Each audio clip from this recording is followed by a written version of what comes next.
Starting ನಮಗೆ 30 days payment ಅಂತ agreement ಏನಾಗಿತ್ತು. ಸ್ಟಾರ್ಟಿಂಗಲ್ಲಿ ಆಗಸ್ಟಲ್ಲಿ ನಮಗೆ ಪೇಮೆಂಟ್ ಆಗಬೇಕಾಯಿತು. ಜುಲೈಯಿಂದ ನಾವು ಸ್ಟಾರ್ಟ್ ಮಾಡಿದ್ವಿ. ಆದರೆ ನಮಗೆ ಅವ್ರಿಗೆ ಫಿನಾನ್ಸ್ ಏನೋ ಇಶ್ಯೂಸ್ ಆಯಿತು ಅಂತ ಅಂದ್ಬಿಟ್ಟು ನಾವು ಎಲ್ಲ ಕಷ್ಟ ಅರ್ಥ ಮಾಡಿಕೊಂಡು ಸರಿ ಆಯಿತು. ಟೆಲಿಕಾಸ್ಟ್ ಕೂಡ ಆಗಸ್ಟ್ಗೆ ಆಗಬೇಕಾಗಿದ್ದು ಸೆಪ್ಟೆಂಬರಿಗೆ ಆಯಿತು. ಸೊ ನಮ್ದು ಫಸ್ಟ್ ಟೆಲಿಕಾಸ್ಟ್ ಬಂದು ಸೆಪ್ಟೆಂಬರ್ 15, 2025 ಆಯಿತು. ಸೊ ನಮಗೆ ಜುಲೈಯಲ್ಲಿ ವರ್ಕ್ ಮಾಡಿದ ಪೇಮೆಂಟ್ ಎಲ್ಲ ಸೆಪ್ಟೆಂಬರಿಂದ ರಿಲೀಸ್ ಆಗಕ್ಕೆ ಸ್ಟಾರ್ಟ್ ಆಯಿತು. ಅಂದರೆ ನಮಗೆ 1 ಮಂತ್ ಬಫರ್ ಆಯಿತು. ಅಲ್ಲಿ 2 ಮಂತ್ಸಿಂದ 60 ಡೇಸ್ ಸೈಕಲ್ ಆಯಿತು.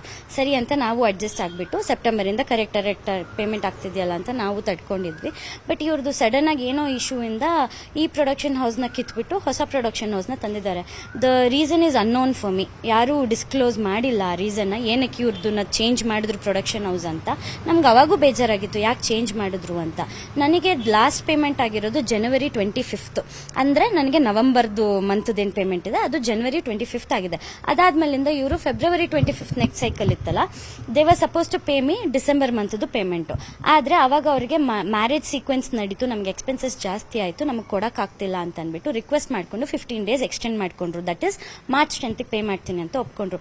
ನಾವು ಎಲ್ಲ ಸ್ವಲ್ಪ ಕಷ್ಟ ಇತ್ತು, ನಮಗೂ ಕಮಿಟ್ಮೆಂಟ್ಸ್ ಎಲ್ಲ it is hanging on our next. ಅಂದ್ರೂ ನಾವು ಅರ್ಥ ಮಾಡಿಕೊಂಡು our production house our project ನಮ್ದು ಅಂತ ನಾವು ಅಡ್ಜಸ್ಟ್ ಮಾಡ್ಕೊಂಡು ದುಡಿದ್ವಿ. ಆಮೇಲೆ ಮಾರ್ಚ್ 10ಗೆ ಏನು ಪೇಮೆಂಟ್ ಮಾಡಬೇಕಾಗಿತ್ತು ಅವ್ರು ಅದಕ್ಕೆ ಮಾಡಲಿಲ್ಲ. ಆ್ಯಕ್ಚುಲಿ ಮಾರ್ಚ್ 7ಗೆ ಬಂದ್ಬಿಟ್ಟು ನಮ್ಮ ಜೊತೆ ಒಂದು ಫೈನಲ್ ಮೀಟಿಂಗ್ ಆಗುತ್ತೆ. ನಮ್ಮದು ಇವತ್ತೇ ಲಾಸ್ಟ್ ಡೇ, ಈ ಸ್ಕೆಡ್ಯೂಲ್ದು ಲಾಸ್ಟ್ ಡೇನೂ ಅವತ್ತೆ, ಅವ್ರದ್ದು ಹ್ಯಾಂಡ್ ಓವರ್ ಇಲ್ಲಿ ಇದ್ದಿದ್ದು ಲಾಸ್ಟ್ ಡೇನೂ ಅವತ್ತೆ. ಮಾರ್ಚ್ 7 ತನಕ ಏನೇನು ಪೇಮೆಂಟ್ ಆ್ಯಂಡ್ TDS ಇದೆಯೋ ಅದನ್ನೆಲ್ಲ ನಾವು ಕೋರ್ಮಂಗ್ಲ ಟಾಕೀಸ್ ಕಡೆಯಿಂದ ಫುಲ್ಫಿಲ್ ಮಾಡಿಕೊಡ್ತೀವಿ, ನೀವು ಯಾವುದೂ ಚಿಂತೆ ಮಾಡೋಂಗಿಲ್ಲ ಅಂತ ಹೇಳಿದ್ರು. ಮಾರ್ಚ್ 10 ಏನು ಮಾಡ್ತೀನಿ ಅಂದಿದ್ರು, ಅವತ್ತು ಮಾಡಲಿಲ್ಲ. ನಾವೆಲ್ಲರೂ ಮೆಸೇಜಸ್ ಮಾಡಿದ್ವಿ, ಕಾಲ್ಸ್ ಮಾಡಿದ್ವಿ, ರೆಸ್ಪಾನ್ಸ್ ಇಲ್ಲ. ಒಂದೇ ಒಂದು ಮೆಸೇಜ್ ಬಿಟ್ಬಿಟ್ರು, payments will may only on 25 ಅಂತ ಅಂದರು. ಅವತ್ತೂ ಆಗಲಿಲ್ಲ. ಚಾನಲ್ಲೆಲ್ಲ ಬಂತು, ನಮಗೆ ಹೆಲ್ಪ್ ಮಾಡಿಬಿಟ್ಟು ಡಿಸೆಂಬರ್ ಪೇಮೆಂಟ್ ಒಂದು ಮಾರ್ಚ್ 18ಗೆ ಮಾಡಿಸಿದ್ರು.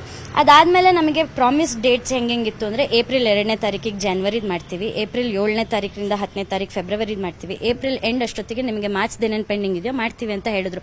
Literally 3 months payment. ನಂದು ಹೇಳಬೇಕು ಅಂದರೆ ನನಗೆ ಡಿಸೆಂಬರ್ ದಿನ 2 ಡೇಸ್ ಡಿಫ್ರೆನ್ಷಿಯಲ್ ಅಮೌಂಟ್ ಬರಬೇಕು. ಸೊ ನನಗೆ ಡಿಸೆಂಬರ್ದು ಕಂಪ್ಲೀಟ್ ಆಗಿ ಪೇಮೆಂಟ್ ಆಗಿಲ್ಲ, ಪಾರ್ಷಿಯಲ್ ಪೇಮೆಂಟ್ ಆಗಿದೆ ಅಂತಾನೆ ನಾನು ಹೇಳ್ತೀನಿ. ಸೊ ನಾನು 12 ಡೇಸ್ ವರ್ಕ್ ಮಾಡಿದ್ದೀನಿ, ನನಗೆ 10 ಡೇಸ್ ಪೇಮೆಂಟ್ ಆಗಿದೆ. 2 ಡೇಸ್ದು ನಾನು ಫಾಲೋ ಅಪ್ ಮಾಡ್ತಾನೆ ಇದ್ದೀನಿ, ಯಾರೂ ರೆಸ್ಪಾಂಡ್ ಮಾಡ್ತಿಲ್ಲ. ಆಡಿಟರ್ ಆಫೀಸಿಂದನೂ ಯಾರೂ ರೆಸ್ಪಾಂಡ್ ಮಾಡ್ತಿಲ್ಲ ಅಂತ, ಇಲ್ಲೂ ಮ್ಯಾನೇಜರಿಗೆ ಕೇಳಿದ್ರೆ ಯಾರು ಫೋನ್ ತೆಗಿತಿಲ್ಲ ಅಂತಾರೆ. ಈ ಥರ ಫೋನ್ ತೆಗಿತಿಲ್ಲ, ಕಾಂಟ್ಯಾಕ್ಟಿಗೆ ಸಿಗ್ತಿಲ್ಲ ಅಂದರೆ our last option is face to face ಮಾತಾಡೋದು ಅಂತ. ನಾವು ಅವ್ರು ಎಲ್ಲಿ ಸಿಗ್ತಾರೆ ಅಂತ ಗೊತ್ತಾಯಿತು.